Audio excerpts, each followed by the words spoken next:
Pag Muslim ang may gawa, Muslim agad ilalagay. Parang kami lang sa mundo ang marunong pumatay. Pero sa bawat balita na pinipili nyong ihayag, may katotohanang tinatakpan ng takot at panghuhusga. May prinsipyo kaming tao, di nyo nga lang kilala. Hindi kami pare-pareho, ngunit nagkakaisa. Katulad nyo kami ay tao rin at may sinasamba. Humaharap sa buhay na may takot sa may kapal na dakila. Hindi namin pinili ang kulay ng aming pangalan, pero bakit parang kasalanan na maging Muslim sa daan?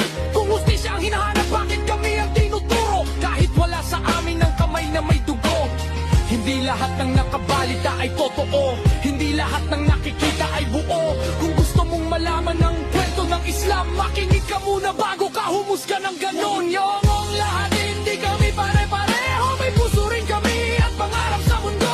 Hindi terorista ang pangalan ng Islam, kapayapaan ang dala ng salitang salam. Yongong lahat, tao rin kaming tulad nyo, may pamilya, may dasal, may pangarap sa buhay na to. Walang kinatatakutan ng pusong nananalig. La ilaha illallah, yan ang aming paninindig.